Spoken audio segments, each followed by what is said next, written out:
have had a whisper in my heart for the past few years that has constantly reminded me to stand up. I have this thought that if every woman stood up in harmony and showed themselves and each other more love and respect, we could change the world for the better. We have the power, but we have to show it. And think about it. Women have been the backbone of all civilization. When the English arrived in Jamestown, they foolishly came with all men, and no wonder they barely survived. Women were needed to maintain the dealings for the everyday life. They were needed to plant seeds for the new season and to plant seeds for years to come. And in the 300 plus years of slavery, women, our dear women, black women, were raped and were mostly valued for their ability to increase the slave labor force. There were no African families. Children were sold off from their mother to new slave owners. And of course, our white sisters did care, but what really could they do? Women have always been considered second-class citizens. Back in the colonial period, women were subordinate to their husbands and were just expected to raise the children. That was considered law. The men of that period said God wanted it that way. Men have been granted supremacy over women even in the Bible.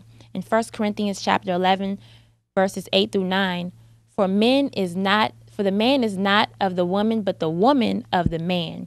Neither can the man be created for the woman, but the woman was created for the man. See, men have always used religion to hold power over women, and for centuries still. But wait, in the words of Sojourner Truth, where did your Christ come from? Where did your Christ come from? From God and a woman. Man had nothing to do with it. Sometimes I wonder, where exactly does the term Mother Nature even come from? Mother Earth, where does that come from? Not Father Earth, but Mother Earth. Wikipedia says Mother Nature is a common personification of nature that focuses on the life-giving and nurturing features of nature by embodying it in the form of the mother. Images of women representing Mother Earth and Mother Nature are timeless. In prehistoric times, goddesses were worshipped for their association with fertility. Wow. Women have come a long way since the 1840s during the women's rights movement. And on paper, we are equal. We have laws that grant us the right to vote, to own property, to receive equal wages, to own businesses. And the fact that we would even need these laws still amazes me, but there are unwritten laws that are damaging to women even now. Women are still seen by some as inferior sexual objects. Even worse, we propel that very idea by demeaning ourselves. For example, we support the rap artists that call us the B word and the H word that rhymes with go. We women even prance around practically naked in their videos. And we call men dogs if they cheat on us, but they cheat on us with us. And we are not very nice to each other. Let a woman do us dirty, we are after her like a bill collector, ready to fight. But our men could care less sometimes. They don't care if we drown. They treat us like dirt. They lie, they cheat, and they steal our spirits, and we allow them to. So I'm asking that we begin to take accountability for our own actions. During the slavery period, black women were raped regularly, and white women wouldn't dare object to their husband's infidelity. She even had to care for the fairer-skinned baby with blue eyes that magically came from her chocolate slave. It was the same unwritten law. A man could do what he wanted to do, abuse her or cheat on her, and centuries later, society continues to live by some of these unwritten laws. Some people are aware of them, and some are completely oblivious. They have no idea that their thoughts and their actions are heavily influenced by history. So how should I feel about a character or the character of a man who just wants or just has no clue? How should I feel about the character of a woman who just has no clue? If that man was told at a very young age that sex was good and even better with multiple women, is it his fault for following suit? If a young girl is constantly shown images in society that is beautiful, is it her fault for growing up and altering her appearance in hopes of being loved if she looks this way, if she wears her hair this way, if she shows off her behind this way? I'm not sure, but what I am sure of is knowledge is power. And that's why I wanted to dedicate this show to inform as many as possible what a woman is. Not what society says we are, not what our history said that we are, but we are queens. James Baldwin says, the great force of history is the fact that we carry it in us. We are unconsciously controlled by it, and in many ways, history is literally present in all that we do. It is undeniable that our history has dictated our desires, our beliefs, our current relationships, our economic issues, our points of power, religion separation, our gender matters. I know that history has been repeating itself and will continue to repeat itself if we just sit aside and watch. The generations behind me will continue to walk blindly and will remain unknowingly imprisoned in this matrix. But I will not let that happen. This is my calling. The world will be a better place, and we will recognize the queens. Now, I am in no way a feminist. For those of you that thought I was going to be burning my bras in this segment, I actually believe women need good men. Women deserve good men. And a good woman who supports a good man can build an extraordinary team, like our beloved president and our first lady. Or like my parents. I'm waiting patiently for God to send me a man to marry, to serve, and to support. But he will serve and support me as well because I am inferior to no one, and I know my power. I am as great as I believe I can be, and every woman is as great as she believes she can be. We are the mother of all underdogs.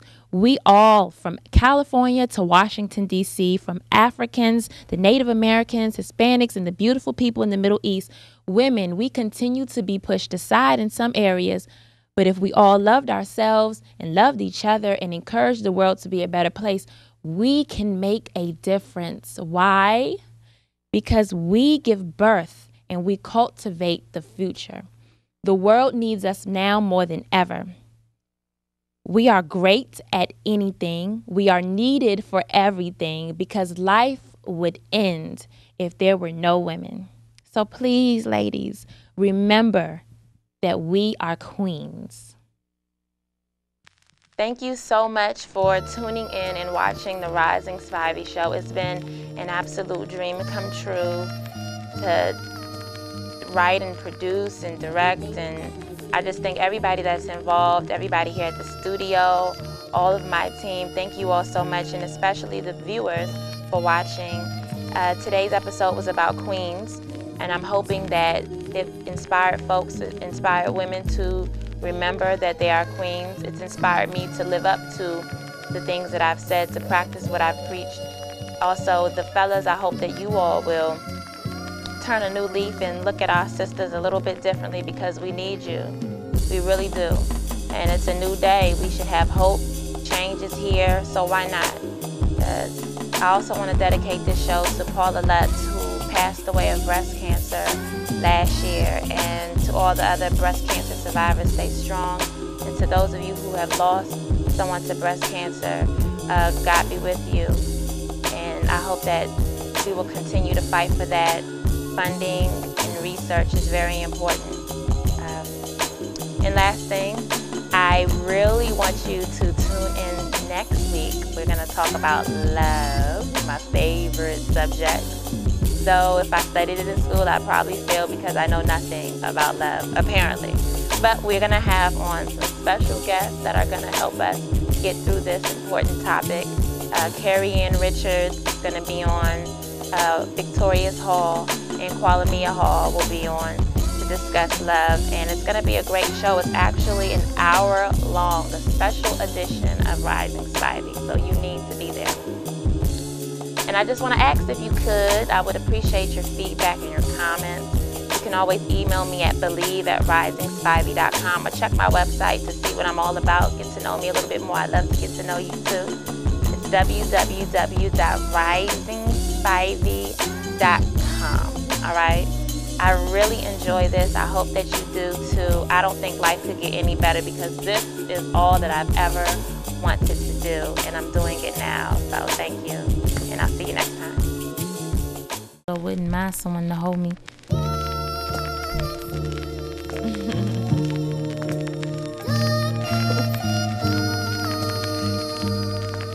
Yeah. Out on on the road alone, but not lonely. I'm cool with flying solo, wouldn't mind someone to hold me. I know why God has placed me here, I'm focused on my mission. Taking a break from romance seems to be the best decision. Nah, something is missing. Nah, maybe I'm tripping. Every time I give my heart, I find myself slipping. Won't happen again. Taking a break from men, I gotta save the future. Forget a boyfriend. My biggest distraction has always been them. I gotta focus right now if I'm ever gonna win. Looking at the stars tonight, I'm in love with my dreams. I'm focused on the sky. Why? Cause I believe I'm here to save the world, make it a better place. I got so much going on, I think it's time I clean my plate. Can't start from the gate, can't go back in time. I just learn from my mistakes, I can't press rewind. See, love leaves me blind, not that it's a waste of time. I'm not looking no more, when I'm ready it will find me. But in the meantime, I'm on my grind, that's where I'll be. Sick of love songs, I've been killing myself softly. The world is mine, make that the galaxy, and it shines on me, and it shines on me.